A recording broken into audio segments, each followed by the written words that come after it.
Bom dia a todos, um prazer recebê-los.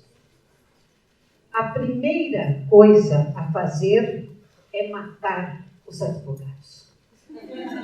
Não se trata, como poderia parecer, de uma incitação à eliminação sumária de toda uma classe profissional. A frase é de William Shakespeare, dita por um dos rebeldes contra o rei em sua peça Henrique VI. E segundo o nosso palestrante de hoje, seria um elogio aos advogados, na medida em que os revoltosos pretendiam acabar com o establishment. E para isso, a melhor maneira seria matar os que conheciam a lei e poderiam manter a ordem. Fala-se também que, na época, os advogados promoviam a cobrança de dívidas. E os devedores sempre querem se livrar dos cobradores. O mundo homenageia neste ano os 400 anos da morte do Bardo, talvez o maior dramaturgo que já existiu. De uma ou outra forma, somos todos devedores de sua visão do mundo e do homem. Muitos dos seus personagens e frases, como a que citamos, estão incorporados de tal modo à nossa cultura que sequer percebemos. Há mais coisas entre o céu e a terra do que sonha a nossa vã filosofia. Ser ou não ser, eis a questão. Morrer, dormir, não mais. Sonhar, talvez. Por isso, o Unibrasil Centro Universitário tem hoje a honra de receber o professor doutor José Roberto de Castro Neves, que veio proferir palestra sobre o tema O Direito em Shakespeare e fazer o lançamento do livro O Mundo é um Palco, Shakespeare 400 anos, um olhar brasileiro. José Roberto de Castro Neves é advogado, professor de Direito Civil da PUC Rio de Janeiro, mestre em Direito pela Universidade de Cambridge, doutor em Direito Civil pela UERJ, autor de diversos livros, entre eles Medida por Medida, O Direito em Shakespeare, A Invenção do Direito e O Direito das Obrigações, todos já com diversas edições. Shakespeare foi também um homem prático e permeou sua obra com as relações concretas e materiais das pessoas entre si e das pessoas com as instituições. E o que media essas relações é a ciência jurídica. O direito formal e informal e suas variantes é também shakespeariano. Vamos receber com orgulho uma das autoridades brasileiras sobre o tema, professor doutor José Roberto Castro Neves.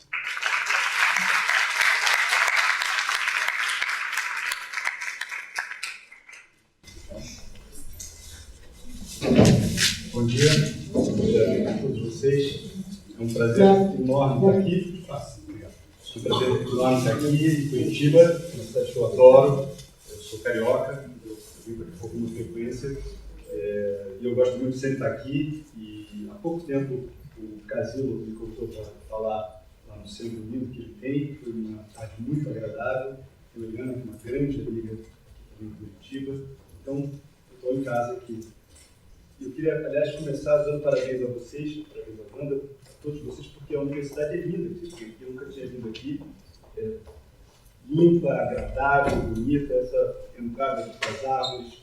É uma delícia, eu fico morrendo de inveja. Eu dou aula há bastante tempo na PUC, no Rio, passei uma boa parte da minha vida na UERJ, nenhuma delas é tão agradável aqui. Então, vocês estão de parabéns, já no começo. O nosso assunto hoje é um assunto delicioso, portanto, eu tenho certeza que vai ser uma manhã muito agradável aqui que a gente vai passar. E eu vou arriscar dizer que quando a gente tiver que terminar, vocês todos vão ficar chateados, porque o tempo passou rápido e a gente não falou metade das coisas, muito menos, aliás, do que a gente gostaria de falar. Deixa eu começar o meu primeiro.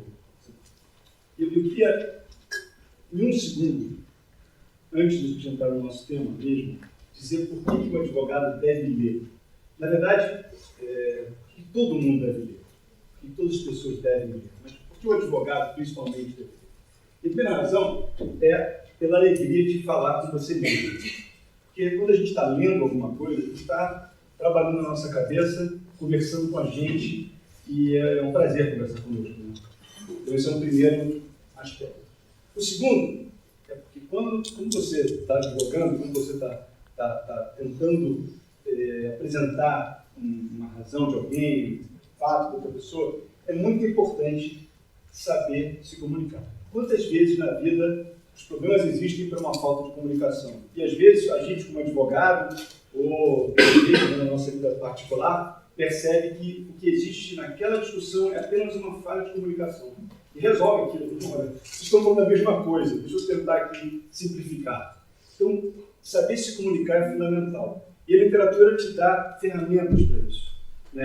Ela te dá instrumentos, ela te dá vocabulário para isso, para dizer a palavra certa, na hora certa, que pode fazer toda a diferença na vida da gente. Então, isso é uma segunda razão fundamental para a gente ler. Uma terceira razão é para interpretar.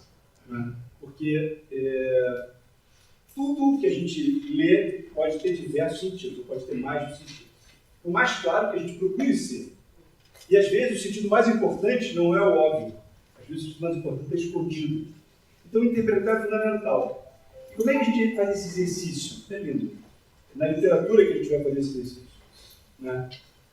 Então, para isso também é fundamental. Uma lei, agora mesmo no Supremo, né? Uma discussão tão grande que houve sobre interpretação, e é sempre assim, é sempre uma questão de interpretação.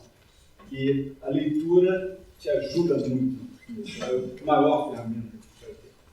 E, finalmente, para a gente conhecer a humanidade.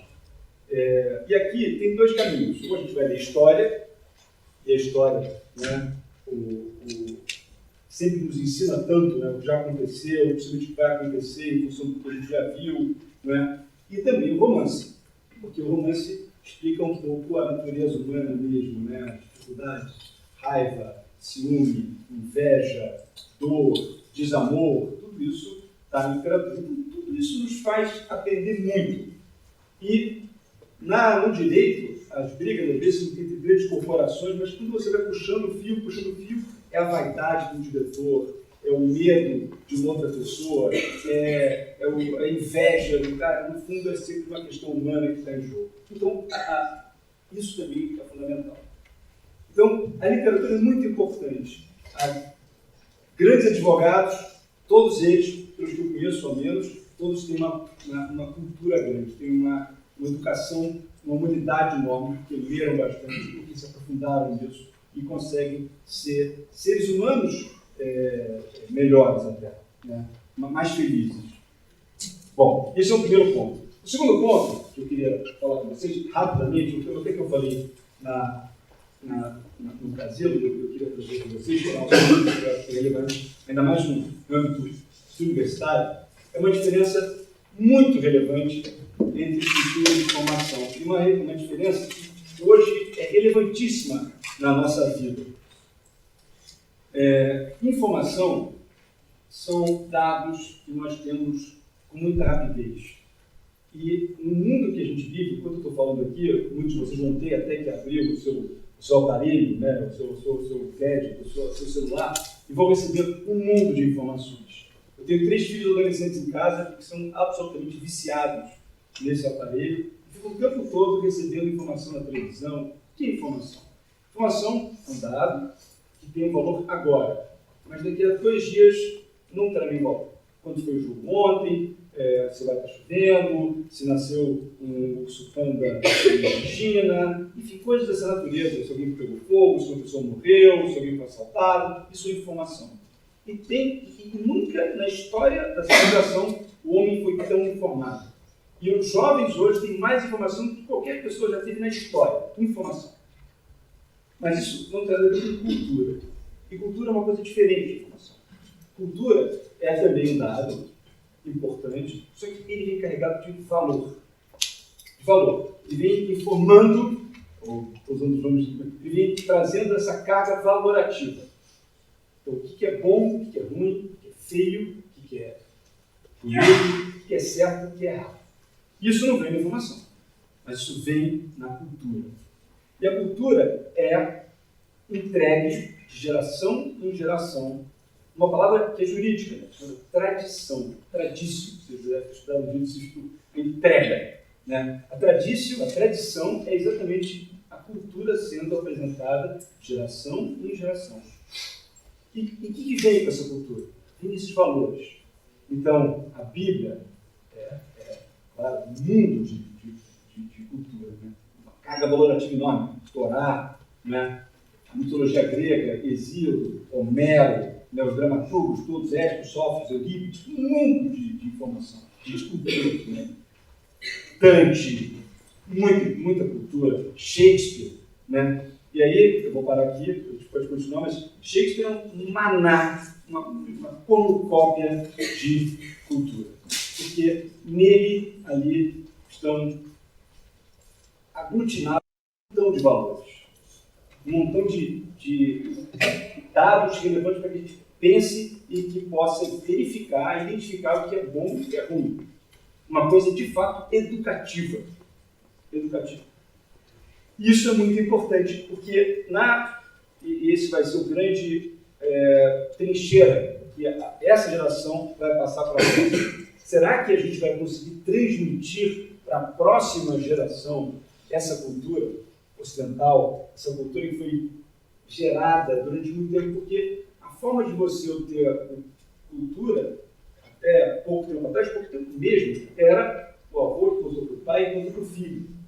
E num âmbito muito pequeno, né? Mas com televisão, com internet, isso expandiu. Então hoje, as informações que a gente tem, os dados que a gente coleta, não são tão vindos de casa mais, mas são da rua, são do mundo.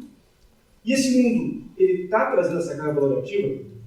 Há pouco tempo, falando uma aula da universidade extraordinária, mas teve um rapaz que esfaqueou um ciclista na lagoa. Não sei se vocês viram uma história horrorosa, mas o que eu queria chamar a atenção é a entrevista que esse garoto que esfaqueou o ciclista para roubar a bicicleta deu. Era a entrevista de uma pessoa que não tinha nada, não tinha absoluto nada, ela não tinha nenhum valor. Olha o que ela fez para uma bicicleta, ela matou a pessoa. Ela é uma vítima. A gente pode discutir com uma tela, aqui, coisa errada. Esse aqui. Bom, mas esse rapaz, ele não tinha nenhuma cultura. Ele não sabia diferenciar o que era certo e o que era errado. Ele não tinha, nunca foi dado a ele essa oportunidade. Claro, o ato é horroroso, mas que sociedade nós vivemos em que há muitas pessoas que não têm acesso a essa cultura, que têm acesso apenas à informação. Que sociedade a gente quer fazer? Evidentemente, se eu te perguntar aqui, todos nós aqui que vieram aqui assistir falar sobre Shakespeare, óbvio que vocês todos têm muito interesse em conhecer coisas, que é fundamental. A dúvida, né, é um grande mola para a nossa vida. A curiosidade é uma grande mola para a vida. Mas essa é uma questão relevantíssima agora, a questão da cultura. E é aqui, exatamente nisso, que entra Shakespeare, que eu queria dividir com vocês. Bom, próximo. Bom, então, Shakespeare entra direto nisso, no que é cultura, né? Como a nossa sociedade se fez. Então a gente fala assim, isso aqui é feio, isso aqui é errado, alguém fala assim, mas gosto não se discute. Não, desculpa. Gosto se discute sim. Tem coisa que é feia, tem coisa que é bonita, tem coisa que é cafona, tem coisa que não tem gosto. Gosto se discute, claro que se discute. Né? Isso aqui é melhor que o outro. E como é que você vai saber o que é melhor? Como é que você vê isso aqui é uma coisa fina, isso aqui é uma coisa grosseira? Você vai saber se você tem cultura. Senão você não vai conseguir identificar. Isso é feio, isso aqui é horrorosa, tira essa roupa agora. Né? Você não vai saber. Porque se você não tem uma cultura, e graças a Deus nós temos que buscar ter, a gente vai conseguir identificar. Isso é errado, isso é realmente horroroso, não faça isso. Né? Enfim, então, para isso, como norte do que é bom, do que é valoroso, Shakespeare é um grande amigo. Então, quem foi Shakespeare? Você pode resumir dizendo o seguinte: ele foi um homem que nasceu em 1564, numa cidade pequena da Inglaterra, e fica 3 dias, eu ficava 3 dias andando de Londres, é uma cidade pequena, de 2.500 habitantes, e morreu em 1614, em Stratford de novo, né, depois de ter passado um bom tempo em Londres. Em Londres, ele foi um ator de teatro, não era um grande ator. Ele foi um empresário, ele se identificava como empresário, eu falava sobre ele, nos registrados, mas eu sou empresário, porque de fato ele tinha 2 teatros, né? Ele era sócio de uma companhia teatral, mas ele foi também um dramaturgo, ele escreveu peças. E escreveu peças extraordinárias, né? Incríveis, que embora ele tenha morrido há 400 anos, 400 anos que ele morreu, até hoje essas peças são reproduzidas em todos os lugares do mundo, com muita frequência, e a gente discute essas peças para todos os lados. E aprendemos com essas peças e nos encantamos com essas peças. Há um mundo de discussões sobre Shakespeare, né? Se ele existiu, se ele era homossexual, se ele, na verdade, odiava a mulher dele, se ele tinha amantes, tudo se discute. Qual é a versão certa, porque temos várias versões diferentes. Entre nós aqui, né, qual é a melhor tradução, tudo se discute, o que é ótimo, o que é muito divertido. Né? Para falar mais, sim, é verdade. Bom, agora melhorou mesmo, né? Eu estava aqui gritando agora. Olha só, mas é uma coisa meio Cine Magal, né? Eu cantava assim, né? Mas olha só, o Shakespeare tem uma coisa muito, muito interessante com o Brasil de hoje. E talvez seja mais um motivo para que nós nos identifiquemos com ele. Ele viveu numa época muito turbulenta. A época era confusa em diversos aspectos da terra que ele viveu. Primeiro, ela era politicamente turbulenta. Olha só o que aconteceu naquele momento na Inglaterra. A rainha, quando ele começou a escrever, a rainha Elizabeth, ela não era de verdade, do ponto de vista legal, a rainha correta. Por quê? Ela era filha do Henrique VIII, né, que era o rei que casou várias vezes, como você sabe, 6 mulheres.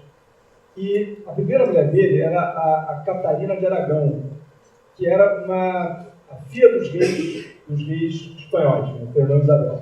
Então ela era o símbolo maior do cristianismo, né, mas também da realeza, reis poderosíssimos. Só que o casamento com ela foi um casamento muito infeliz. Na verdade, ela era para ter casado com o primeiro irmão dele, o oitavo Arthur, e ela se casou com ele, tiveram uma filha, que é a Maria, né? E ele não conseguiu ter filho homem, e ele logo se desinteressou por ela, católica, catarina. E aí ele se enamorou da Ana Bolena, que era uma dama da corte dela, acabou tendo uma separação rumorosa, mas a Ana Bolena não era nobre de verdade. E a Ana Bolena que foi a mãe da Isabel, Elizabeth. Bom, e o segundo, só para deixar isso contextualizar vocês, quando o Henrique VIII morre, assume um filho dele, que foi ter uma outra mulher já, que casou várias vezes, inclusive também morre rápido, o Eduardo V, o Eduardo VII, o Eduardo VI morre rápido, e nasce, então assume a Maria 190, que ela era católica e mandou matar os protestantes, né, virou a famosa Bloody Mary, né? E ela morre, e aí assume a Elizabeth, que não era para ter sido rainha. Quem era para ter sido rainha era uma sobrinha do Henrique VIII, que era a Maria, rainha dos escoceses, porque ela era, do ponto de vista legal, a verdadeira rainha. Só que a Elizabeth assume, porque ela era protestante, né? Porque os nobres acharam que a Elizabeth ia estar no bolso deles, ia ser mais fácil, e ela assume. Ela assumiu e foi rainha poderosíssima, e foi rainha por 45 anos. Isso é bastante tempo. Mas ela não era verdadeira rainha. Depois do legal disso, a discussão, ela não era verdadeira. Mas enfim, ela assumiu, e a rainha virgem, ela nunca se casou, ela se casou com a Inglaterra, como eu dizia, enfim. E ela teve um período muito turbulento, porque mesmo a ascensão dela, e depois ela não tinha herdeiro, não se casou, ela teve filho, isso é uma grande discussão. Ela não tinha herdeiro. Quem que vai ser o sucessor da rainha? Então esse é um tema muito delicado. Quem vai ser o próximo rei? E depois, quando entra o próximo rei, é uma coisa interessantíssima, porque ela só diz quem vai ser o sucessor dela 3 dias antes dela morrer. E quem ela recomenda para ser o sucessor dela, ela indica o Jaime IV da Escócia, Jaime I, ou seja, Jaime I da Inglaterra, que era o filho dessa Maria Rainha dos Escoceses, que ela mandou matar. Então, olha só, aliás, uma coisa, como é que é política, né? Esse James, né, que foi o primeiro, outra dinastia, os Stuart, né, que assumiu em 1603, ele mandava cartas apaixonadas para a prima, né, puxando o saco dela. A mulher que tinha mandado matar a mãe dele. Isso é muito doido, né? Então mas enfim, aquilo funcionou. Eu acredito nesse namorado, que ela não avisou ninguém antes também para manter o poder. Se ela tivesse avisado antes quem ia ser o sucessor dela, o poder dela ia embora. Ela segurou até o limite, ela disse que o sucessor vai ser o Jaime. Só que o Jaime, quarto da Escócia vencedores, quando chegou na Inglaterra, as pessoas não respeitavam ele, porque ele era outra coisa, ele era outra cabeça. O inglês tinha um sistema jurídico muito mais avançado do que o sistema escocês. O Churchill conta uma história curiosa, que é o seguinte: quando ele foi informado que ia ser rei, estava lá em Edimburgo, ele veio para Inglaterra. Quando ele passou na fronteira, ele fez um discurso: rei, novo rei. E aí um trombadinha roubou um sujeito que estava nesse discurso, e ele mandou: mate agora o trombadinho, mate agora esse rapaz. Quando ele foi embora, o povo lá disse: olha, respeita o povo, porque aqui na Inglaterra não é assim que acontece. Por que ele diz manda matar e a gente mata? Não funciona assim, tem um direito, tem um sistema jurídico. E aí o Churchill brinca que a primeira ordem dada pelo James não foi respeitada, já começou assim. E de fato, ele era diferente, ele era absolutista, e era muita mal de todo o governo mais frágil. Então esse era um momento turbulento, que ele tinha que se legitimar, como a dinastia escocesa, na Inglaterra. Outra coisa curiosa é que naquele momento houve uma revolução científica. E essa revolução científica começa olhando para cima. Por quê? O Copérnico diz, um famoso pouco importante, no qual ele dizia o seguinte: olha, nós não estamos no centro do mundo. Não é o ordenamento que gira em volta de nós. Nós somos uma parte pequena, desprezível, minúscula, um mundo muito maior. Vocês têm que imaginar que o homem naquela época não olhava para o celular, ele olhava para cima, ele olhava para o céu, para entender que estrela era, porque aquilo fazia toda a diferença na vida dele. Se ele ia comer, se ele ia ter que se agasalhar, se ele ia ter que... Não tinha o Weather Channel, ou na internet brasileira. A vida dependia do céu. Porque com o céu ele conseguia compreender se amanhã ele vai ter que cavar para semear, ou se ele vai ter que colher. Quanto tempo falta para chegar no inverno? E fazer uma diferença muito grande para isso tudo. Se era verão, se era inverno. Então, os astros, naquela época, tinham uma importância enorme. E a gente já teve essa experiência de ver o céu sem muita luz. É uma experiência incrível, né? Você imagina um homem assombrado vendo aquilo. A gente hoje na cidade grande perdeu essa proximidade com a natureza, com o céu. Mas o céu é um fator elementíssimo na vida humana. E naquele momento, o homem entendia o seguinte: eu não estou no centro do mundo. Eu sou uma coisa, o meu também é muito menor. Então, e depois Kepler era contemporâneo de Shakespeare, né? Então aquilo tudo estava acontecendo naquela hora, toda aquela mudança. Vista ainda político, eu não falei, mas político científico, né? Você tinha, por exemplo, Maquiavel escrevendo. E Maquiavel, né, apresentou a política de uma forma diferente. Apresentou a política com uma relação de causa e efeito. E não como uma situação de que o rei era um rei poderoso, que o rei devia ser respeitado por cima de tudo, senão de que havia, sim, uma atitude do dono do poder de lidar com o homem. Enfim. Religiosamente, eu falei também, geograficamente, como eu tinha acabado de descobrir um outro mundo, né, a América. Primeiro desafio, e outras coisas vinham desse mundo. Então, tudo aquilo fazia com que o homem pensasse: eu não sou tão grande como eu imagino, né? E até religiosamente, nesse último tema, eu queria falar sobre essa grande mudança, né? Em 1517, né, o Lutero tinha levado para Wittenberg as 95 teses dele. Uma coisa curiosa, né? A gente pode lá, Hamlet vai para Wittenberg. Na peça Hamlet, uma peça famosíssima, né? A professora Wanda citou aqui frases de Shakespeare, 3 delas foram de Hamlet, uma peça muito conhecida, a maior peça do ponto de vista de espaço de Shakespeare. O Hamlet vai para Wittenberg e volta para a Dinamarca. A peça começa assim, né? Ninguém sabe o que ele vai estudar em Wittenberg. A peça não diz em nenhum momento que ele foi estudar direito, talvez outras coisas, a gente não sabe. Mas o fato é que ele vai exatamente para onde as luzes foram dadas. De propósito, Shakespeare colocou o Hamlet voltando de Gutenberg, onde ele aprendeu alguma coisa. O que naquele momento era problema? Era essa discussão religiosa. Né? A força da igreja estava sendo questionada. E a Inglaterra, né, o rei, o Bernardo, rompeu com a igreja, por vários motivos. Ele queria casar com a Ana Bolena, queria, né, separar da Catarina, mas ele queria várias coisas. Ele queria pegar os bens da igreja, tinha uma série de outras questões políticas e econômicas. Mas o fato da vida é que eram novos paradigmas que estavam em jogo. Era um outro momento que estava em jogo. E isso é para a gente pensar. Será que a gente também não está vivendo isso agora no mundo? Outros paradigmas? A revolução da informação, né, a rapidez da informação é um outro paradigma enorme, gigantesco que a gente vive no mundo. Outros questionamentos, uma outra liberdade. E foi nesse momento, nessa circunstância que Shakespeare nasceu. Então, e agora, falando de Shakespeare, a gente até compreender um pouco mais o trabalho dele, a arte dele. Algumas dicas para a gente caminhar. A primeira delas é o seguinte: o Shakespeare se preocupou, um cara muito inteligente, extremamente inteligente, um gênio de fato, ele nunca se preocupou em dar resposta a nada. Então, quando a gente diz, mas o que ele estava querendo dizer aqui? Ele estava querendo dizer o seguinte: ele estava querendo dizer, pensa, e chega a você a sua resposta. A interpretação é exógena, sempre. A interpretação não parte dele. A interpretação, ao contrário, ele tinha um cuidado enorme de fazer com que a gente pensasse. E dar ao leitor, ao espectador, esse prazer de poder chegar à sua conclusão. Então, existem tantos Shakespeare quanto existem pessoas aqui, e mesmo assim, a gente vai chegar a conclusões diferentes. Eu aposto com vocês verem Hamlet uma vez, 2 vezes, 3 vezes, na 5ª vez vão ver isso aqui é uma coisa diferente.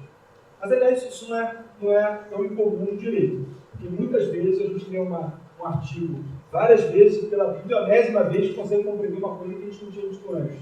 Né? Esse artigo, na verdade, está dizendo outra coisa, que eu nunca tinha percebido. Mas é assim também que eu sou. Depois, é o seguinte: tudo tem um motivo na obra de Shakespeare. O trabalho dele é um quebra-cabeça. Quando você começa a ler, você vê, aqui tinha esse ponto, esse tema, ele mudou aqui, ele mudou aqui o outro, para chegar numa conclusão qualquer que ele queria, muita inteligência, sempre brilhante. Mas tudo tem um motivo, tudo tem um porquê. Finalmente, isso é um barato na obra dele, é o seguinte: não tem o divino. Não tem esse ingrediente. Era sempre o homem. O homem é o responsável pelos atos. Não há nenhuma hora em que você veja lá, o divino entrou, uma força da natureza, como, por exemplo, nas peças gregas clássicas, em que havia um destino e que você não conseguia lutar contra o destino. Na verdade, ao contrário, o homem é o responsável por tudo que ele faz. E é sempre o homem grande protagonista das peças. Que é outra grande missão. Nós é que somos os senhores da nossa vida. E Shakespeare estava muito claro. Não é o destino. Não tem mais esse modelo. É outro modelo de dramaturgia. Outro modelo de vida. E que a gente está no centro. E, finalmente, o homem é complexo. Não tem um estereótipo perfeito. Embora você possa dizer, o Otelo era ciumento, o Hamlet era inseguro, né? O Romeu, um jovem, né, que apaixonado. Nunca o Cáter ser um psicopata, enfim. Essa classificação nunca é perfeita, porque todas as pessoas eram capazes de coisas incríveis. O Arão, por exemplo, que é um vilão primitivo do Chico, na primeira das vezes que ele fez, chamado Tio Andrônico, é um perfeito psicopata, mas ele mostra um amor incrível pelo filho. Quando o filho dele entra em jogo, ele fica louco, ele sai de si, diz, pelo amor de Deus, meu filho tem que proteger. É um lado humano incrível. Então, mesmo os grandes, pessoas que são capazes de coisas horríveis, eles têm um lado humano fortíssimo. Né? Por quê? Ele não se rendia a estereótipos. Os personagens eram de carne e osso. A gente podia estar conversar com eles aqui. Né? Eram pessoas capazes de coisas incríveis e capazes de atos horrorosos. E nós também, claro que em alguma medida, somos capazes de coisas boas e coisas ruins, Porque nenhum de nós também é um personagem, nós mesmos. E esse cuidado é incrível, é um grande atalho para conhecer um pouco da natureza humana. E a gente consegue ver, né? Carteceiros, telos, e essas pessoas em toda parte. Então, tudo se discute. E ela é feita para isso.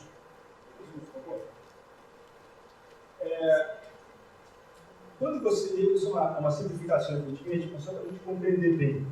Quando você fala de Shakespeare, é interessante notar que ele seguiu uma vida, né? Ele seguiu uma carreira, um caminho. Né? Como todo artista, né? O artista, você consegue ver isso, né? O artista que você gosta, você vê o caminho que ele seguiu, que ele amadurece profissionalmente e amadurece pessoalmente também. E o Shakespeare, quando a gente vê a obra dele, são 30 peças, talvez 40 peças, mas você, mais os poemas, sonetos, você consegue ver o caminho que ele traçou. E ele começa numa fase, primeira fase, com muito sangue, porque as peças reclamavam de sangue, uma coisa que a população gostava de ver, as pessoas que não ficavam entusiasmadas em ver aquela mortandade toda em cima. Então, os grandes vilões, né, o Carniceiro, o Titandrônico, são peças de sangue. Depois ele vai para uma fase ensolarada, uma fase pop, uma fase adolescente mesmo. Como, por exemplo, Romeu e Julieta, O Mercador, né? São fases realmente muito Trabalho de Amor Perdido, são peças mais doces. Essas duas primeiras fases aqui, ele faz todas as peças históricas dele, são ele oitavo, as peças históricas são peças famosas, peças sobre a vida dos reis ingleses, ele faz essa primeira fase.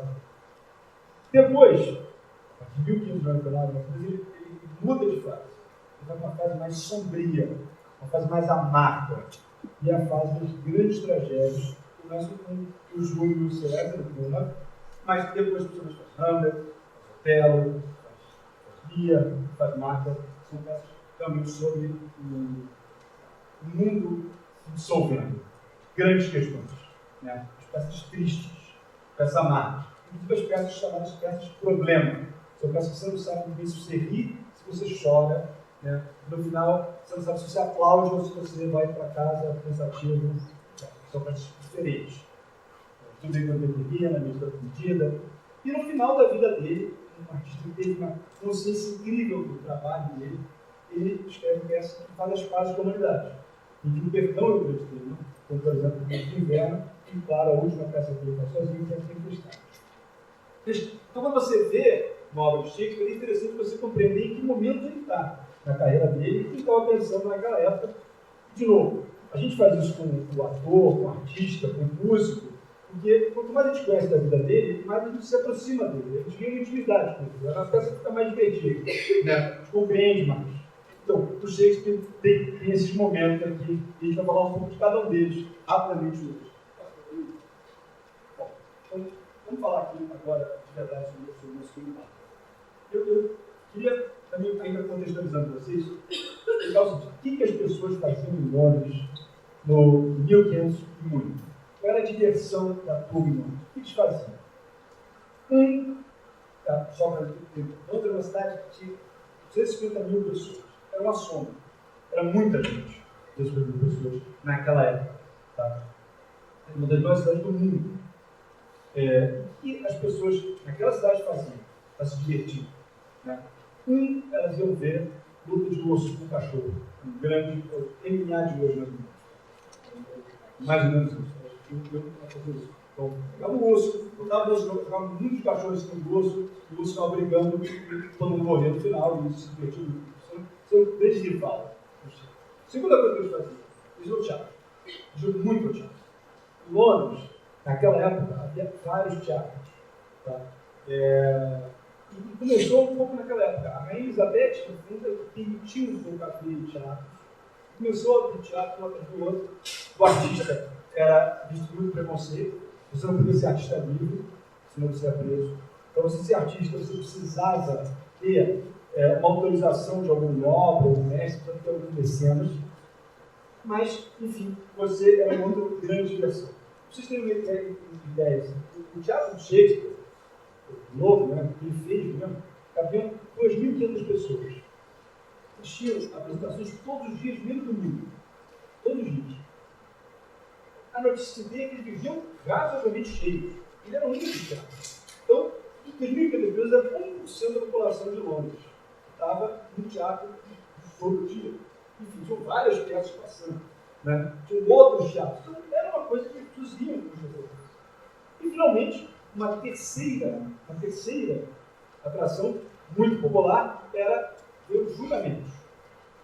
Os julgamentos eram públicos. E as pessoas gostavam de ver, iam assistir os julgamentos, e principalmente, que atraía uma multidão ainda maior, era a execução. Que muitas vezes era o cara sendo enforcado. As pessoas iam ver aquilo. Elas assistiam, participavam do julgamento, discutiam o julgamento.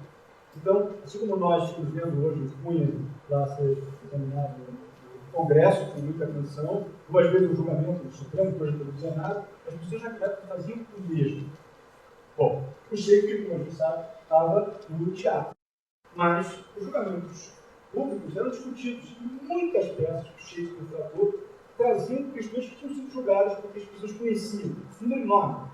O próprio Lear, por exemplo, a discussão do Lear, vocês sabem mais ou menos, né? Era o rei que resolve dividir o reino entre as filhas. E uma delas, que era a Cortélia, de forte coração, né? É preterida porque não mima o pai adequadamente, o pai acaba desertando essa filha. Essa discussão tinha acontecido um ano antes do julgamento. E o nome dele mesmo era exatamente Cordel. Exatamente o nome. E ele transportou isso para uma peça. Isso é um exemplo de vários outros. No Hamlet, por exemplo, havia uma moça que se matou. E havia uma discussão na época, que era jurídica também, se quem se matava podia ou não ser enterrado. E o Hamlet tinha uma namorada, a Ofélia, e ela também se mata, isso é muito claro. E aí ela vai ser enterrada. E aí tem uma cena muito engraçada, são os 2 coveiros conversando com o Hamlet, e um diz para o outro: que absurdo, né? Essa mulher vai ser enterrada. Ela se matou, é nobre, né? É rica, brincando. Ela consegue aqui um argumento qualquer para ser enterrada e não ficar sem enterro porque ela se matou. Essa discussão é uma discussão jurídica, que se coloca na ponta de 2 coveiros, mas é uma discussão que ele participou e que o povo participou. Né? E tem uma coisa interessante também em Shakespeare, que é uma questão da dramaturgia. Grande parte das suas peças tem questões jurídicas, tem julgamentos. O julgamento, na peça, era muito importante. Você imagina a dinâmica do julgamento, a emoção do julgamento. Ninguém sabe quem vai ganhar, quem vai perder, e a plateia fica mesmerizada, fica paralisada. Era muito mais do que os outros autores da época. Havia muitos autores. Os outros autores, na verdade, esse número de julgamentos era muito menor, era 1/3. Então tinha um número muito maior de julgamentos de suas peças, questões jurídicas de suas peças. E a plateia que assistia era uma plateia de advogados, era uma plateia de estudantes de direito. Há registros de que muitas peças Shakespeare foram, pela primeira vez, apresentadas em hinos ao Victor, que eram as escolas de direito. Ou seja, havia uma discussão grande de Shakespeare, se não era advogado, se não tinha trabalhado como advogado, tinha um conhecimento muito enorme que ele mostra em várias de suas peças. Bom, dito isso, que agora já estamos totalmente amigos, já conhecemos o momento que ele viveu, eu vou falar um pouco de algumas peças, de alguns temas jurídicos que são interessantes. Um convite para vocês, esse é o objetivo dessa nossa conversa hoje, que vocês se interessem mais pelo tema e venham a estudar, a ler sobre isso. A primeira peça que eu queria falar, uma das primeiras peças de Shakespeare muito conhecidas, vocês todos já conhecem um pouco a história delas, é a Megera do Mar. Na verdade, a tradução é muito ruim da Megera do Mar, porque o nome da peça original é Taming of the Shrew, né? E a tradução melhor seria a tomação da megera. Como se tomar uma megera, né? E não a megera do mar. que a peça trata exatamente de como se vai domar essa megera em todas as áreas.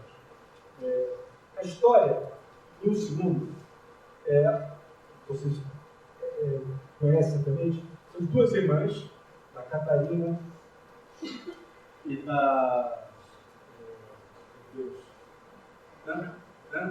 Bianca, que é a segunda, da Bianca, que são irmãs muito diferentes, porque a Catarina, que é a mais velha, ela é rebelde, ela não se resposta, ela não se adapta socialmente, e a Bianca, a mais nova, é a doce, a querida do pai, né? Que é o Batista, que mora na cidade de Papa. E aí todos os pretendentes querem casar com a Bianca e querem casar com a nossa Catarina. Né? A lembrança clássica é da Elizabeth Taylor, que faz uma Catarina extraordinária. O Richard Burton, que é o Petrúquio, que é esse marido dela, que estava tinha um caso, então as mulheres têm os seus direitos. Né? Mas, filme, talvez o pessoal nem conheça mais, mas é de 10 coisas que eu gostei de você, o Heath Ledger. Faz um Petrúquio, né? Exatamente, mais recente, né? Em Seattle, né? Não, acho que se faz em Seattle. Mas enfim, e aí o que acontece é o seguinte, eles ajustam todos querem casar com a Bianca, que é a mais nova, e o pai, o Batista, no sentido, olha só, a filha mais nova só vai casar depois que a mais velha se casar. E aí os pretendentes todos se unem para achar alguém para casar com a mais velha, dão dinheiro para o cara, o Petrúquio é o grosseirão, e o Petrúquio, então, se encarrega de tomar a megera. E só a parte e aí tem uma parte muito divertida, essa frase que eu selecionei, porque esses pretendentes se unem, contratam o Petrúquio, né, explicam o Petrúquio qual é o papel dele, que é de conseguir se casar com a Catarina, e aí falam isso para ele. Depois, beleza, vamos aqui almoçar agora como os advogados fazem. Eles brigam, mas fora eles. Que é uma lição muito interessante de mostrar como influencia os advogados. Isso, de fato, é uma questão da civilidade da advocacia. Né? Que a gente litiga, briga, mas consegue depois sair, e almoçar, e conversar, e ter um canal de tranquilidade. Né? A peça, só para vocês entenderem, acaba da seguinte forma. No final, o casamento da Bianca, o Pedro já está casado com a Catarina, apaixonados, talvez seja o casal mais apaixonado de Shakespeare, e os homens ali naquele momento fazem uma aposta. Eles vão pedir para as mulheres para que tragam a bebida. E vão ver qual é a que mulher chega primeiro, todos os homens. E quem chega primeiro? A Catarina, claro, a bebida. E ela faz um discurso maravilhoso sobre como a mulher deve ser subserviente ao homem. Como a mulher deve respeitar o homem, porque o homem é o grande provedor. Só que esse discurso pode ser de diversas formas, inclusive, já falei disso, você pode ver, um cinismo incrível. A Isabela faz essa leitura de uma forma, uma cara de deboche incrível. A Emma Thompson faz essa Catarina também, e o Morgan Freeman era o Petrúquio. Ela dá um chute na bunda dele, ela fala isso, mas dá uma piscadinha, né? E aí pronto, resolve. Na verdade, a história da peça no meio pelo menos, se vocês, é como a mulher, uma pessoa se insere na sociedade. Porque talvez a história seja, você não pode ser uma rebelde absoluta. Para você expor os seus fatos, para você se colocar, você tem que jogar um pouco junto. Entender como a sociedade se coloca, e aí sim se colocar a tua verdade se impor. Mas se você quiser se impor sem as regras do jogo, você não vai ficar fora. É uma história sobre a inclusão da mulher. E é muito interessante porque o nosso Petrúquio nunca bateu na Catarina. Na época, o homem podia bater na mulher. Era uma coisa aceitável socialmente. O Otelo bate na Desdemona, né?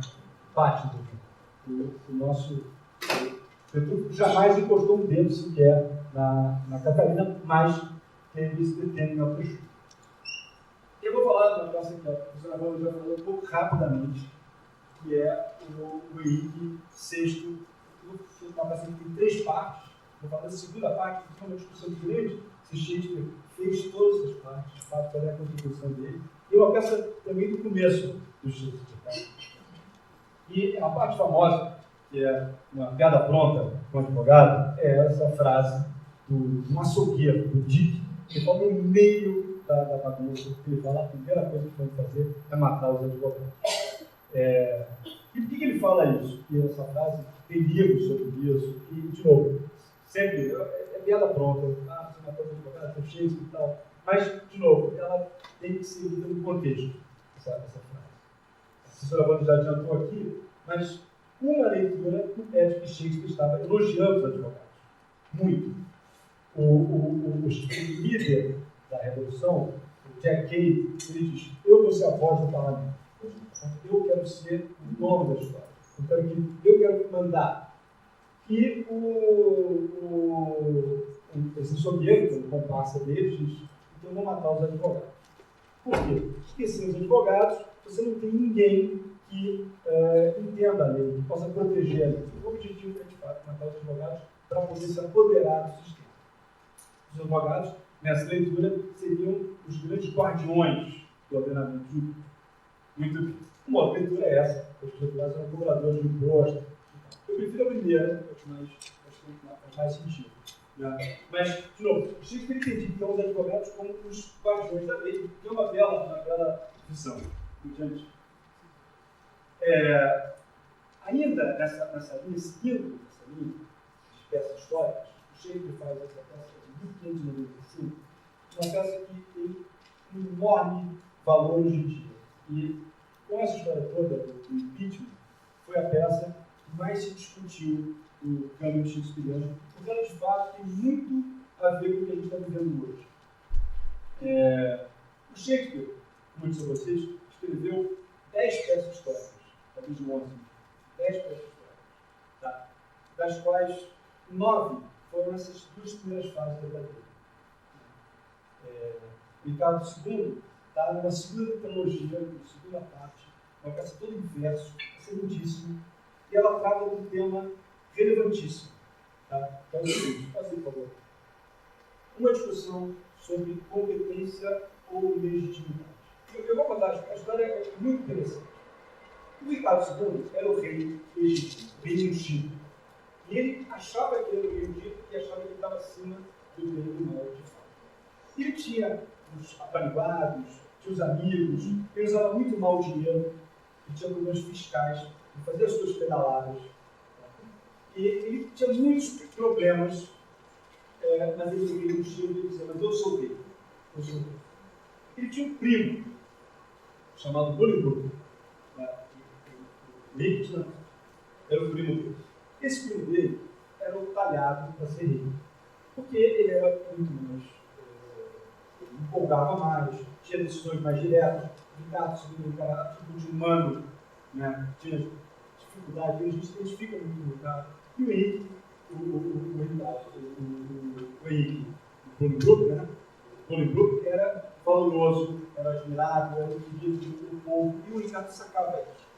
Então a peça começa, ele meio, por uma razão boba, expulsando, exilando o Ricardo II, o Bolingbroke, o primo dele. E ele queria se proteger, também. Né? Só que, o que acontece na peça? Morre o pai do Bolingbroke, o primo que tinha sido exilado, o John de Gaulle. Morre. Ele vai até o John de Gaulle e diz: agora eu quero que esse teu dinheiro, tuas terras, tudo venha para mim. Quando ele faz isso, o Bolingbroke no exílio pensa: a única coisa que prende esse cara no poder, prende o Ricardo II no poder, é a sucessão, esse direito. Ele é o sucessor, portanto eu tenho que ter o poder. Mas se nem ele respeita isso, eu vou ter que respeitar. Então é uma lição muito importante para o governante. Ele tem que ser o maior respeitador da lei. Porque se ele não respeita a lei, os outros vão respeitar. Se ele, Ricardo II, deixou de atentar o direito de sucessão, porque pela sucessão, as terras do John Duncan eram do Willie Brooke, era o filho dele. Mas se ele deixou respeitar a sucessão, que é o que preservar, então o Willie Brooke disse: então eu posso sair, posso voltar e vou destronar o Ricardo II. E foi o que ele fez. Ele sai e volta a destronar o Ricardo II. Então, só para voltar, essa discussão é uma discussão relevante. O que é mais importante? Que é o que o Shakespeare também queria fazer, o que as pessoas pensassem, e é o que hoje a gente tem que pensar também no Brasil de uma certa forma. O que é mais importante? É ter o rei legítimo, porém incompetente, ou ter um rei competente, porém ilegítimo? O que é mais importante? Isso tem a ver com o fim da Idade Média, de um conceito medieval de poder também. E na peça, o povo, que ele é apoiado, prefere o rei competente. Isso é uma coisa mais relevante. O governador que saiba o que está fazendo, do que ele eventualmente legítimo. O grupo tem um cuidado danado em transformar aquela sucessão numa coisa que seja legítima. Então, ele pede para trazer o Ricardo II, para que o Ricardo II abdique do poder. E a cena da abdicação, a cena do destronamento, é uma cena perigosíssima. Porque ele fala assim, não. E tem um dado interessante, que é o seguinte: o Shakespeare, ele não teve muito problema com a censura. Toda peça, naquela época, tinha que passar pela censura. O Master of the Rebels, né? Tinha que passar e ele tinha que examinar se a peça podia ou não passar. Não há muito registro do Shakespeare ter sido censurado. Ao contrário de outros atores, de outros autores, dramaturgos que foram censurados. Mas essa peça foi censurada. Ricardo II foi censurado nessa cena do destronamento. Porque era uma cena muito perigosa. A rainha, o governo era questionado. As pessoas tinham que parar para pensar: o que é importante? É o governo legítimo ou o governo competente? E a Elizabeth sequer legítima era. Uma discussão muito grande sobre a legitimidade. Então, esse é um tema delicado, porque essa peça foi censurada esse tema. E teve uma ocasião interessante, que depois, essa peça é de 1595, ela foi passada a censurada. Mas muito depois, em 1601, houve uma rebelião contra a rainha de um conde Essex, que era muito ligado ao Shakespeare, ligado à turma dele. Era muito ligado ao Southampton, que foi um dos mecenas de Shakespeare. E nessa rebelião, a ideia era que eles iam passar a peça de Ricardo II na íntegra, inclusive com a cena do destronamento. Iam passar a peça, as pessoas iam ficar inflamadas e a ideia é que eles iam caminhar para a banca para tirar a rainha. Mas o fato da vida é que eles passaram a peça inteira, receberam uma grana para isso, foram todos questionados, era uma dura dos atores, quase, o governo todo, imagina, uma desgraça, esse morto de 1601, graças a Deus, foram poupados. Tá? Mas essa peça era uma peça muito política, uma discussão muito interessante, que é essa, que é incrivelmente atual. Então agora, hoje, por exemplo, essa é uma peça muito discutida por conta do impeachment que a gente passou no país. Olha só, essa uma das mais conhecidas, uma das tragédias também mais famosas de Shakespeare, e tem, incrivelmente, um mundo de questões jurídicas aqui para a gente discutir. Você perguntou de tempo. Estamos com tempo ainda, né? Quanto tempo mais ou menos tempo? Eu já passei, então? Não, eu vou passar rápido aqui, porque esse assunto leva muito mais, na verdade. Mas, olha só, Romeu e Julieta, todo mundo conhece, uma peça famosíssima, inspira amantes do mundo inteiro, mas ela é uma peça cheia de histórias paralelas e de quebra-cabeças que eu falei com vocês. Você pode me conta? A primeira coisa que é uma questão jurídica que eu queria falar com vocês. Deixa eu mostrar como é que ela começa, como é que é o primeiro início dela. O Shakespeare tinha uma coisa muito interessante, que era o seguinte: ele sempre começava as peças de forma extraordinária, de forma forte. Você tem que imaginar que naquela época os atores não tinham cenário, era só os atores falando dele, e eles tinham que prender a atenção da plateia. Então, o começo tinha que ser um começo extraordinário, começo fortíssimo. Tem vários exemplos. Hamlet, Carniceiro, Henrique V, são sempre começos muito fortes. O que eu queria mencionar para vocês, na questão jurídica, é que é o seguinte. São 8 frases, tá? 2 famílias iguais em dignidade. Na Vila Verona, quando se passa a estação, levadas por antigos autores, desencadeiam novos distúrbios, dos quais os 120 bons também. Na empresa fatal, esses 2 inimigos querem vida, sob a diversa estrela, 2 amantes, cuja desventura e lastimoso fim enterraram com a morte a constante sangue de seus lares. Em 8 frases, o Shakespeare conta tudo o que vai acontecer nessa frase. Tudo. No primeiro momento, quando você entra no teatro, já sabe o que vai acontecer no final. Mas eu contou a história. Não, isso não é importante. O importante é como ele contou. E isso é relevantíssimo no mundo que a gente vive hoje, porque, agora falando do mundo jurídico, do mundo do tribunal, do mundo da atenção que você tem que ter no juiz, no árbitro, cada vez menor. E aqui ele dá uma aula para a gente de concisão, de como é importante você rapidamente dar ao outro a ideia que você quer passar de uma forma extremamente inteligente e você contou a história inteira. Aí você, não, agora não preciso mais ver a peça. Não, o caminho é mais importante. O caminho é brilhante como ele conta a história. Você já sabe o que vai acontecer. E às vezes a gente vê estudantes eles contando uma história longa, poxa, já passou. Isso é uma forma incrivelmente moderna, incrivelmente atual de contar. E ele é um craque nisso. Então vamos lá. Como eu podia ficar 5 horas sobre essa peça, que é uma peça muito conhecida, divertida, linda e emocionante, mas é uma peça, a brincadeira que eu vou fazer para vocês, agora é mais de ver, é uma peça do nome. E o nome é um tema relevantíssimo para nós no direito, por várias razões. Né? Qualifica, porque às vezes nos engana, o nome é sempre relevante. E o Shakespeare, nessa peça, brincava muito com o nome porque o jovem ele se prende muito à aparência. O nome é uma forma. Né? E essa brincadeira, eu vi bastante isso também no Mercador de Veneza, essa brincadeira de forma, e faz muito o nome de Julieta. Mas ele porque é nome meu, renega o teu nome. Né? Ele diz, a partir de agora, meu nome é Amor, vou chamar Julieta. Né? Sou batizado. O problema todo é que ela, como a gente sabe, é Capuleto e ele é Montecchio. Se não fosse Capuleto e Montecchio, não ia ter tragédia nenhuma, porque eles iam se casar e estar felizes. Mas talvez, se ele fosse outra coisa, talvez não tivesse se apaixonado, porque o jovem quer o amor proibido, o mais gostoso, o amor mais desafiador. Né? Então a peça é uma peça que existe por causa do nome. Se não fosse o nome, não ia ter tragédia. O Romeu, vocês sabem,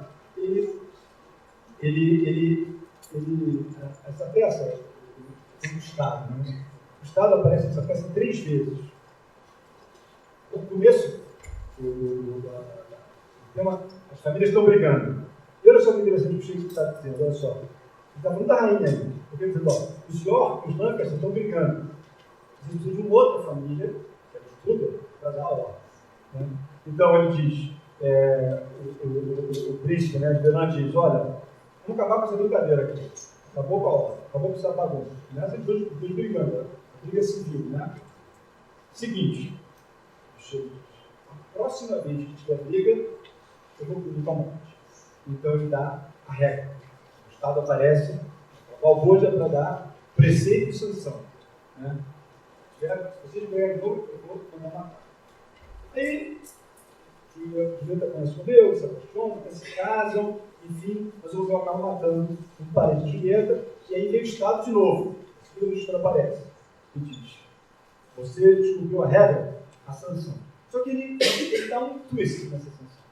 Ele diz: eu não vou morrer, eu vou banir, porque o banimento é a morte civil. Então, é a segunda vez que o Estado aparece, e de novo dão uma virada no nome.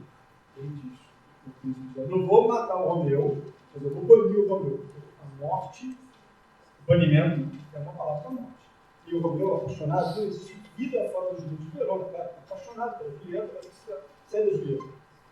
E aí, finalmente, ele aparece na terceira vez no Estado, depois que desentendimentos que vocês conhecem, os dois morrem e o Estado diz, está vendo? O que acontece quando a regra não é cumprida? O que acontece quando a ordem não é respeitada? Olha, a morte dos filhos, que é a pior coisa que pode acontecer para as pessoas. Imagina, o filho morreu. Então, tem esse encadeamento jurídico, dizendo, olha como é importante respeitar a regra. Uma regra relevante. Agora, é claro que isso é tudo ensaboado, dolorido, pela questão emocional. O Romeu é o maior jovem que pode haver. Né? Envolvimento com drogas, se envolve com drogas diretamente. O próprio Frei Leandro é um especialista, né, com ervas e tal. Ele vai no boticário, pede para ir no boticário, né, e a conversa que ele tem com o boticário é uma agressividade completa. Me dá o veneno. O boticário chama assim, esse veneno é legal. Esse veneno não pode dar. Eu não estou comprando sua consciência, estou comprando o veneno. Me dá o veneno, me dá porque você é pobre, você precisa. O meu é um garotão marrento, garotão, enfim.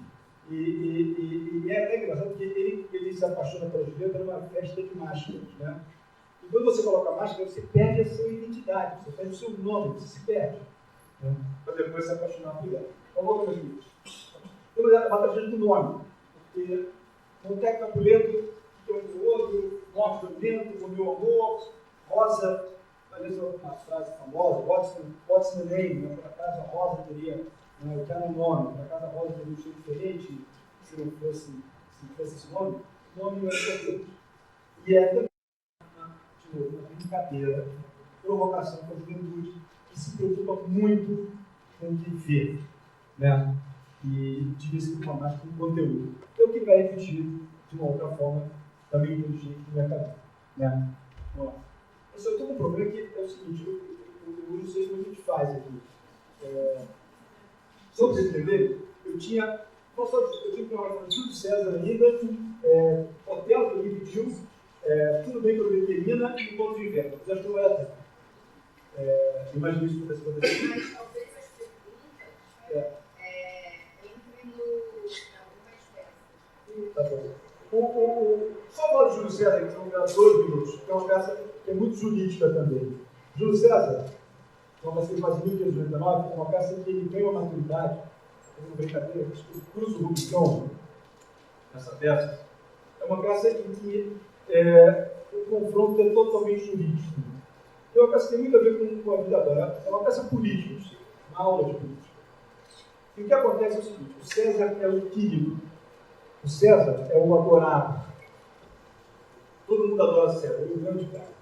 Só que, evidentemente, na política sempre tem um invejoso, sempre tem um grupo que fica preocupado com o poder está crescendo. Eles resolvem, então, matar César, assassinar a pessoa que é o querido. Só que eles precisam de alguém que seja o que dê a frente de legitimidade daquilo. Escolhem o Brutus. Júlio César, como vocês vão ver, vocês não sabem, é a tragédia do Brutus, a história do Brutus. É uma desgraça do Brutus. Porque o Brutus amava César, mas eles convencem o Brutus que eles têm que matar César. Porque César é o ovo da serpente. César vai se transformar no tirano. E o Brutus se convence disso. E, embora adorando César, ele atua nessa conspiração e mata César. E aí, essa cena que eu estou chamando com vocês, logo depois, quando mata César, o povo que adorava César fica desesperado. Fica preocupadíssimo. Pois que mataram César. E aí o Brutus faz um discurso racional, no qual ele diz: ninguém amava César mais do que eu. Ninguém. Mas eu tive que matar César. Tive que cortar do meu braço e matar César, porque César era um tipo tirano. Embora eu amasse César, eu amava mais vocês. Eu amava mais a coisa toda. Por isso matei César. E aí vem o discurso seguinte, que é um discurso do Marco Antônio, um discurso emocional. O Marco Antônio fala sem poder dizer, porque os historiadores falam, não vem aqui preciso, não vem aqui falar bem de César. E o Marco Antônio diz, não, diz algum, não vou falar bem de César, não, fica tranquilo. Mas ele morreu, cara, tem que falar por ele. E deixa o Marco Antônio falar. E o Marco Antônio tem várias no cinema, sabe, conhece, o Brando, para mim, é o melhor de todos, tem várias pessoas que fizeram o papel do Marco Antônio, e ele chega e diz, eu não vejo, olha só, César era Brutus ao meu honrado, tem Brutus que dizendo que o César queria o poder. Nós oferecemos ao César várias vezes a coroa, mas ele sempre usou. Mas mas o João Bernardo. Nós oferecemos a César, dizem que César era ganancioso, mas o César trazia os tesouros e dividia entre nós. Mas dizem que César era um homem ganancioso. Né? Enfim, e aí ele vai desconstruindo o discurso emocionalmente e o povo se volta a favor de César. E é curioso porque o povo inicialmente era a favor de César, um discurso de Bruno se convence que o Bruno estava certo, que César tinha que morrer, e depois ele volta de novo. Então, o Shakespeare mostra como é volúvel o povo, de um lado para o outro, como ele é suscetível e sujeito ao discurso que ele colocado. E, no fundo, é um pouco essa discussão emocional versus discurso racional. E, pelo menos nessa peça, o discurso emocional fala muito mais alto que a população. Bom, de novo, obrigado pela atenção de vocês. Eu, na verdade, tinha outras coisas para falar, porque isso é um tema inesgotável, mas eu acho que deixar eu falar com o YouTube, né, professor? Obrigadíssimo, obrigado pela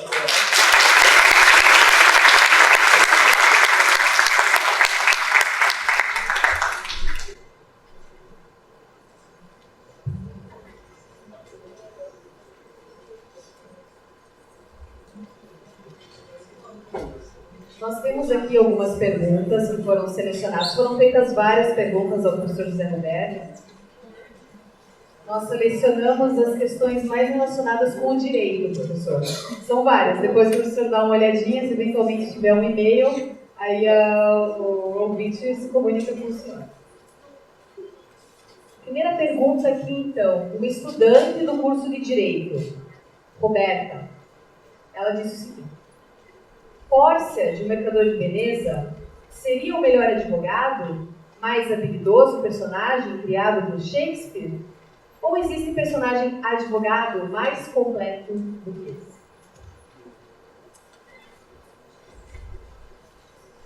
Olha só, há várias formas de ler Shakespeare, né? Pórcia, ela durante muito tempo foi considerada uma grande advogada. Olha que coisa curiosa. A primeira universidade que aceitou mulheres nos Estados Unidos era chamada Portia Law School. Né? E a Lex Pórcia é uma lei, daí está vendo o nome dela, com várias funções, é uma lei que, na verdade, é uma lei romana, antiga, né? Que falava da divisão da propriedade e tal. Então, ela foi durante muito tempo considerada uma grande advogada, porque ela conseguia mudar, né, transformar as coisas porque ela queria, uma grande advogada contra o Estado. Uma outra leitura mais moderna é que, na verdade, ela era uma grande malandra e que mudou, e foi muito desleal no julgamento, porque, na verdade, ela se travestiu de juíza, ela era juíza barra advogada, né? Ela era um pouco, chegou lá para solucionar o problema. Então, ela era não só juíza, mas também advogada. Mas ela foi mais de advogada do que juíza. O que, do ponto de vista moral, também não tem discussão. Possivelmente a cena de julgamento mais famosa do Shakespeare. Ela, vestida de advogado e tal. Mas eu tendo a ver a Pórcia, e a Pórcia foi muito citada, um pouco de preconceito hoje, francamente falando. Isso é minha opinião. Porque eu acho que ela foi muito desleal no julgamento lá do Chato. Porque ela se apresentou como que ela não era. E aí tem uma coisa curiosa, você sabe, naquela época só os homens poderiam ser juízes, atores, né? Não tinha mulher no teatro elizabetano, só homem. E ela era um homem, portanto, que fazia uma coisa de Pórcia, um jovem, né? Fina. Então, naquela cena, que ela volta no Baltazar, ela é um homem vestido de mulher, vestido de homem. Então, é o avesso do avesso do avesso. Né?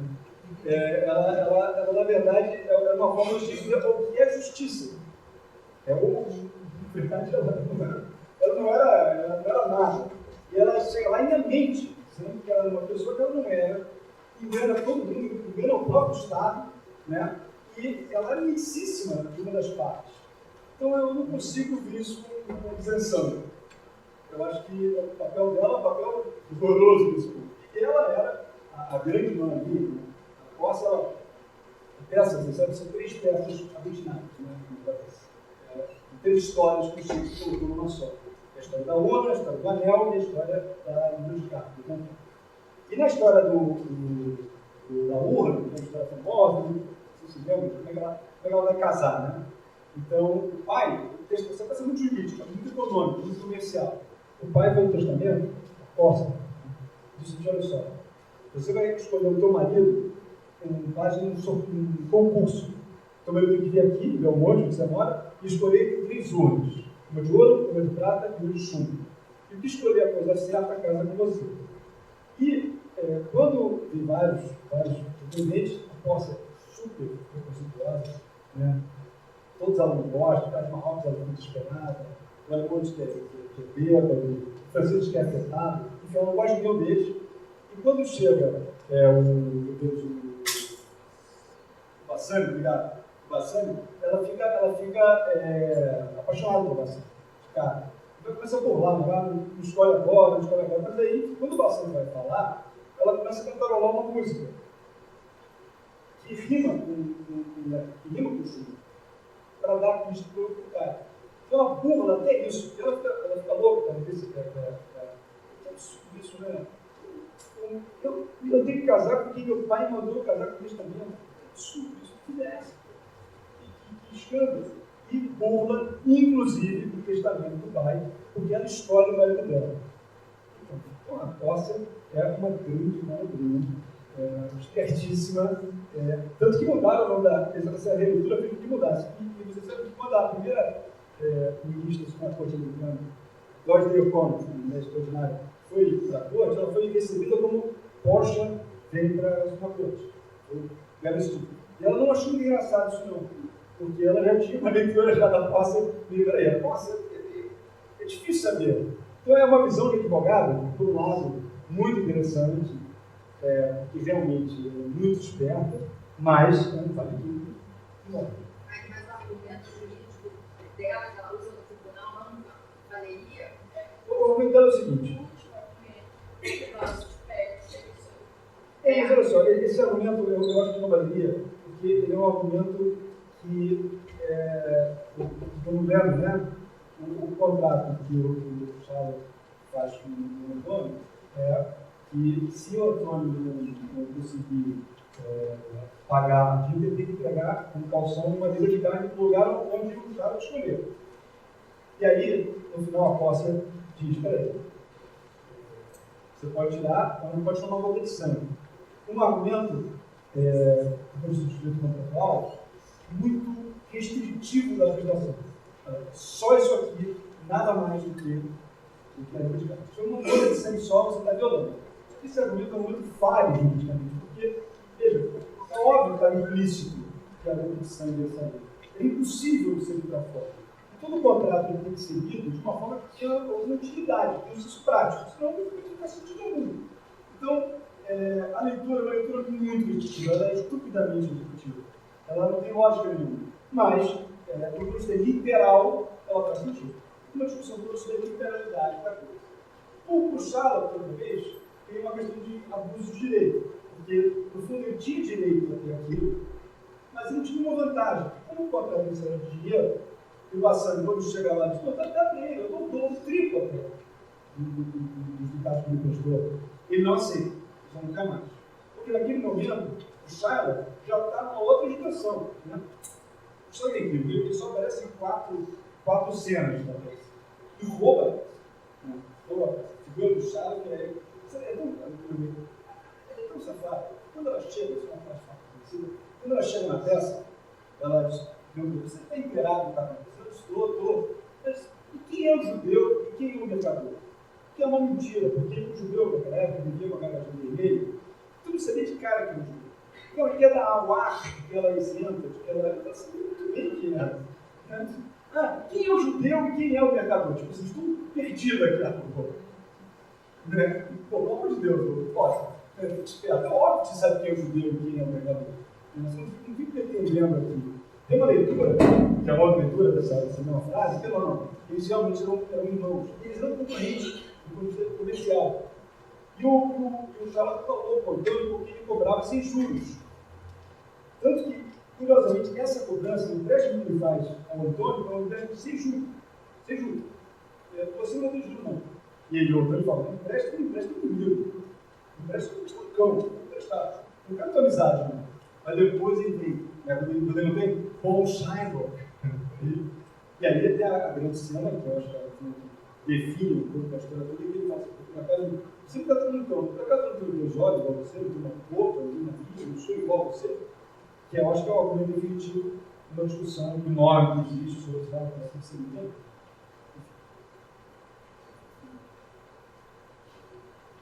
Professor, eu tenho mais 3 perguntas, 2 de professores e uma de um estudante. O senhor quer que eu faça todas ao mesmo tempo? Depois o professor responde? Quem sabe, porque uma que parece que já engloba algo da resposta do que o senhor já vinha falando anteriormente.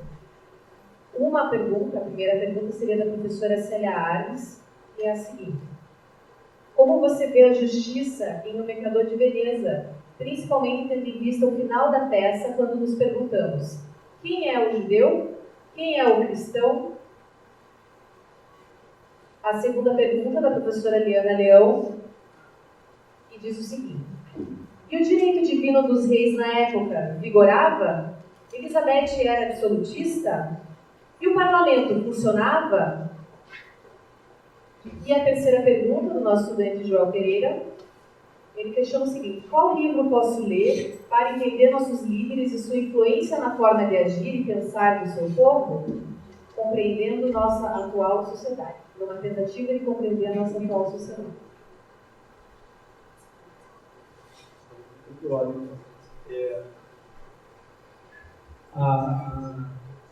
O Mercador tem uma grande discussão, se é a história do antissemitismo. Né?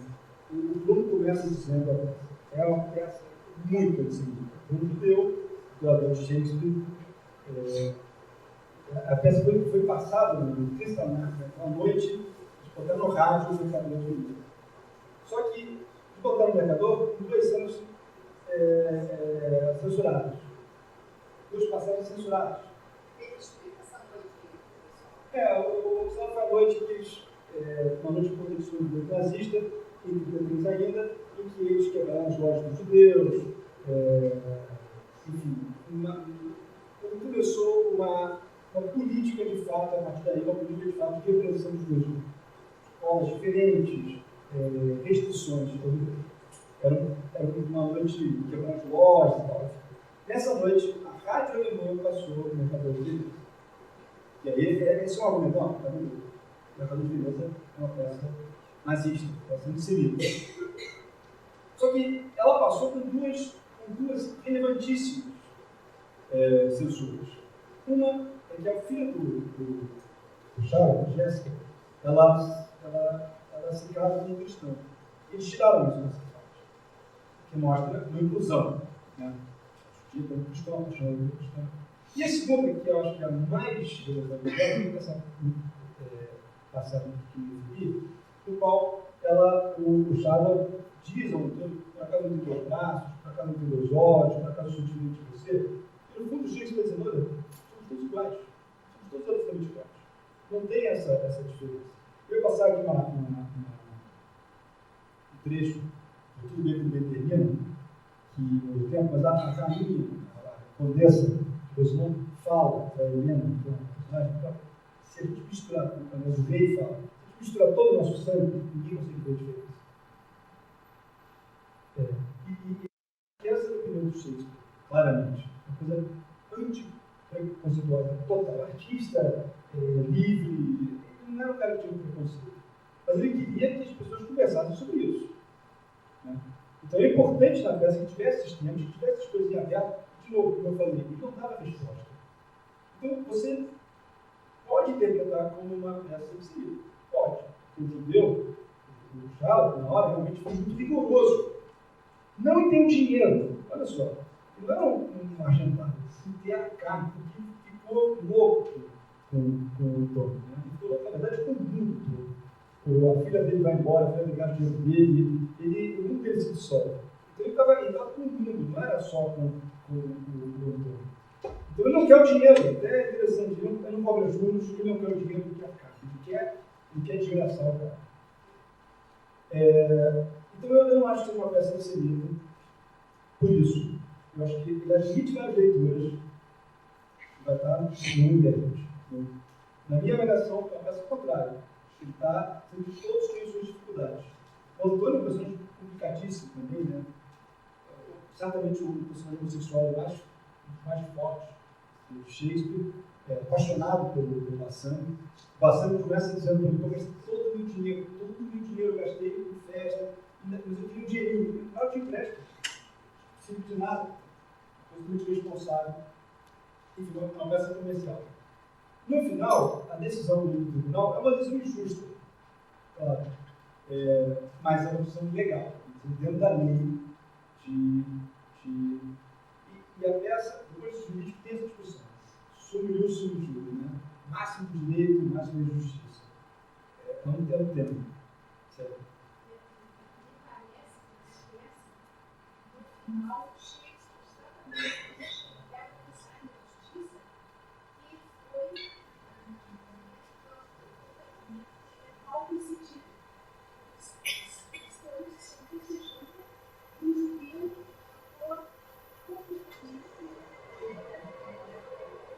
por isso significa a filha, a riqueza e o próprio juízo. A gente se pergunta se eu acho que X surpresa é entender o cristão, esse cristão que deveria ter uma Sabe que uma coisa que eu acontece muito que é a Bíblia. Porque a Bíblia tem uma passagem muito absoluta, que é um extraordinário, né? Também que é a samaritana, que é a mesma coisa. Porque a parábola do samaritano, você lembra, né? Passa o sacerdote que não socorre o cara. Passa o Levi, que é um menor, que também não socorre. Passa o samaritano, que não é nada. O samaritano, o scambag, o aleijado, né? Vai lá e dá. E Jesus pergunta: vem cá, quem é o bom aqui? E essa coisa que você está falando, que é mais importante no fundo das suas nossas ações, muito mais do que a gente. De ser, o X tem vários passagens que falam isso, né? O mais importante é o que você faz, a sua ação, que é o parábola do samaritano. E, no caso, o Shalom é disponível de tudo, da religião dele, da identidade dele, do dinheiro dele, de tudo que ele da filha, né? E é uma grande justiça. No entanto, o personagem Shalom foi visto na história de várias formas. Foi visto como cômico, visto como vilão, foi visto como vítima, e depois do Holocausto, evidentemente. Tem histórias do mercador sendo desenhado de consideração pelos judeus. Você veja como é que eles pensavam nisso, né? E como é que ele era visto. E aquela história, o ponto grande do meu jurista, que a gente vê a lei com os olhos do nosso público. De fato, a gente vê essas peças também com os olhos do nosso não. Então, o Charles hoje, com essas questões todas, eu vejo muito vitimizado esse negócio, embora ele tenha sua passagem de culpa também. Tem aquela história, ninguém é só vítima, né? Ele pode ser resolvido isso. Né? Mas é um julgamento muito injusto. Agora não é integralmente vítima também. Essa que ele foi pensado.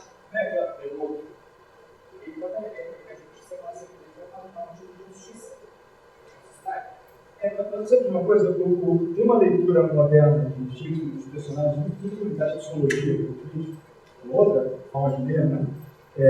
Que absolve, por todas as aspas, esses grandes vilões shakespearianos.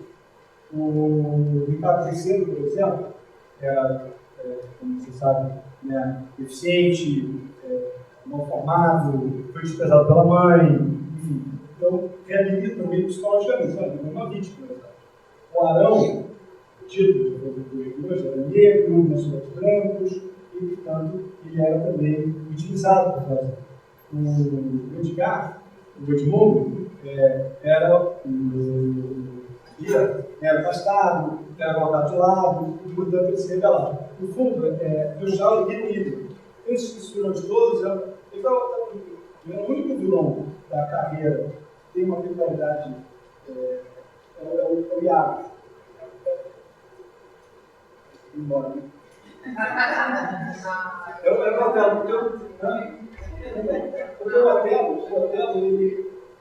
Otelo, ele, na verdade, Olha que coisa interessante. O Otelo foi a segunda peça que o Shakespeare faz com ele dos gêneros únicos. Né? E ele é uma peça só de personagens, de nomes italianos, todas elas, mas ele, o vilão ele dá um nome espanhol, Iago, é o nome do rei. Iago, Jacques, Jacob, de propósito ele passou. Então ele faz uma provocação. E a peça já é uma peça bem provocativa, na medida que ele também tem muita brincadeira com o rei, ou seja, ele estava testando mesmo e passou, ele ia ficar tranquilo por aí. Mas o que acontece nos vilões de estudo anterior? Todos os vilões tinham aquela marca a marca da natureza. O Iago, ele faz diferente. O Iago, ele coloca o vilão dentro da sociedade. Quem é a vítima das aspas? É o Otelo. Otelo é morto. Outra vítima, Rodrigo. Rodrigo era florentino. Perdão, Cássio. Cássio era florentino. Então, quem era o canalha? Quem era o malvado? Tá ligado? Que era veneziano. Ou seja, ele não tinha nenhum problema de físico, nada. Ou seja, ele coloca o vilão dentro de nós. O vilão não é de nós, o vilão. E um vilão extremamente inteligente, porque ele é um vilão psicológico. Ele entra na dificuldade do outro. Ele percebe onde o Otelo tem uma deficiência, que é mais velho, que ele não tem o mesmo, não sabe cortejar da forma que ele corteja. Ele é negro, ele é estrangeiro, e aí ele vê que ele está apaixonado, louco, né? Alucinado, que namoro maluco pela Desdemona, que é fina flor da sociedade veneziana, jovem, menina, lindinha, frágil, e ele é o homem da guerra. Né? Então ele é muito debilitado naquilo, se sente muito frágil, e é onde o Otelo entra, onde o Iago entra. É o cara que percebe a dificuldade do outro, o pior vilão, né? Aquele vilão que compreende a tua deficiência, e é ali que ele entra, de uma forma absoluta. E é o cara da cidade. Então, o Shakespeare está dizendo, Shakespeare é uma coisa curiosa, que até as exceções são maravilhosas. Ele vivia de exceções. Bolingbroke, por exemplo. Bolingbroke é o único cara de Shakespeare importante que não tem uma mão.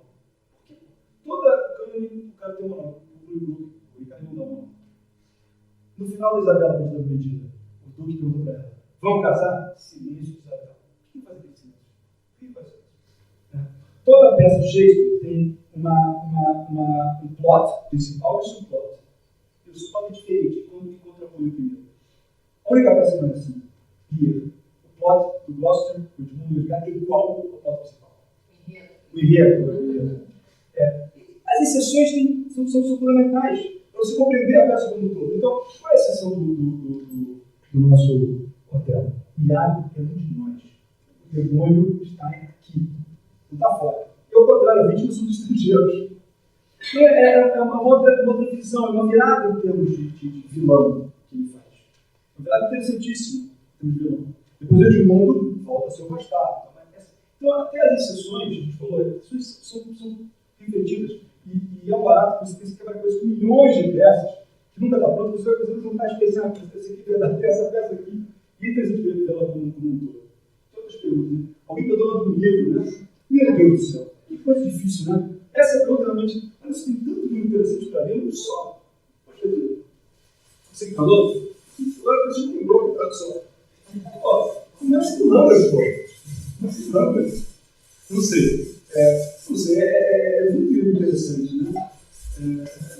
Você acha que deveria começar pelo texto, que tem uma certa dificuldade, ou pegando um bom fluxo? Tudo, né? O que acontece no texto do filme é o seguinte: você não tem a piscada, você não tem o jeito de falar. Às vezes a palavra escrita, e o Shakespeare tinha muito isso no teatro, né? A forma como você fala, o jeito que você fala, você põe ironia, isso faz toda a diferença. Né? Então, às vezes, o texto é incrível também. E o texto te permite você a ter a sua leitura. Mas, às vezes, é uma peça, você pode ter e faz muita diferença. Né? Aqui na faculdade, às vezes, né? Você tem um bom professor de direito, tem um bom professor de piano, sabe de piano? O professor, o ator, ele te impressiona de uma forma absoluta, né? Quando no colégio tinha um cara maravilhoso de história, todo mundo vai fazer humanos. Quando tem um cara que tem um gênio da matemática no colégio, vai todo mundo fazer direito. Então, o professor te influencia de uma forma extraordinária. E o ator também. Então, você vai dizer assim, eu não gostei muito do Chava. Essa peça que seria o Chava não era o cara. E o cara que fazia o Antônio é incrível. Pô, o Antônio. Então então é um pouco dos dois. É um pouco dos dois, né? Tudo isso. Quer ver, tem uma cena. Tem muitas cenas interessantes. Mas tem uma cena. Não sei o que eu não isso agora, que é uma cena da Julieta com a Ana. É uma cena linda. A Julieta está naquela coisa desgraçada, porque ela se casou com o meu, ela é apaixonada pelo meu, tem que ser da cidade. E ela não tem ninguém, porque a família dela está querendo que ela case com pais, que é um nó, que é parente do Dudu, e tal, do príncipe de Verona. Ela está desesperada daquela situação, e ela vai para Ana, que é a pessoa que cuidou dela. E eu tenho que mandar a Ana embora, tal. E ela diz: Ana, o que eu faço? Como é que eu estou? Aí eu vou te falar assim: escondeu um garoto. Isso é da cidade, está bem, não vai me voltar. Você agora tem esse pai, que é um cara. O cara é bonito, o cara é charmoso, o cara é boa família. Pô, olha só, minha filha, isso é coisa mais racional. Casa com esse cara, essa comida feita, sabe? Isso aqui é coisa inteligente, a tua família está apoiando. Quando eu vou embora, você não sabe o que vai acontecer. Aí o Julieta fala: mas é isso que você realmente acha? Aí a mãe diz: todo o meu coração. Aí a Julieta fala assim: acabou. Ela está sozinha. Ela percebeu o mundo, caiu em volta dela e ela está apaixonada. E ela vai embora, ela diz: pô, agora eu estou sozinha. Sou eu e sou eu. É um momento incrível, né? Solidão da jovem apaixonada e aquele discurso muito, né? Faz o que você quer. Eu vejo, claro, eu vejo muitas vezes o jovem, mas também, enfim, não é muito jovem, mas um jovem espírito, em situações como essa, em que você se sente sozinho. É uma felicidade incrível, né? Uma cena fortíssima, uma cena linda, muito. Como o Henrique IV, que foi a peça mais popular do Shakespeare na vida dele, muito em função do Falstaff, né? Um personagem maravilhoso. E o amadurecimento do Henrique V também, do Hall, que é um pouco isso também, perda da inocência.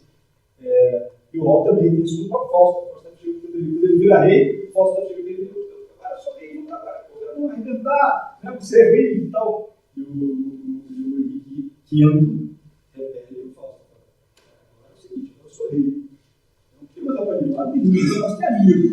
Eu não posso ter essa proximidade. Acabou a fé na faca. Né? Que é uma coisa de amadurecimento também, que é um amadurecimento do governador, né? Do governante, que tem que entender o papel do público. Como são as peças, né? Pela roda da fortuna, né? Tinha esse modelo histórico do governo, do Estado como um todo, tem uma roda de uma fortuna, uma coisa como um destino.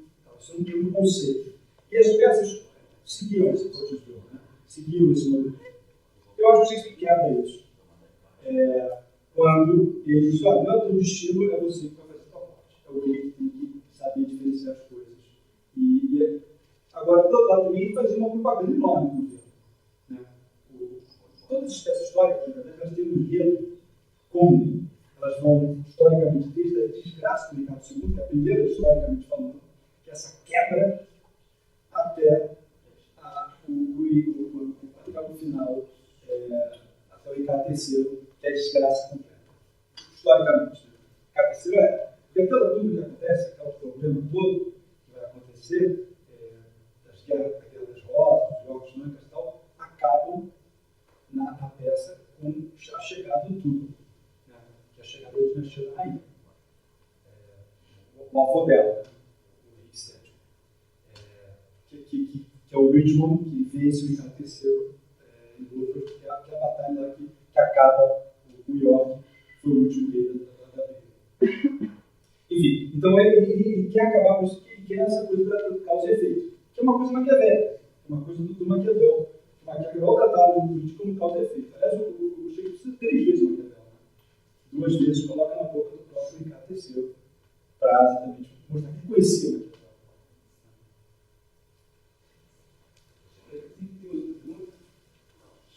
Isso aqui é um assunto que eu gosto também. Não, eu posso terminar a minha pergunta, mas eu queria falar umas palavras. Posso falar?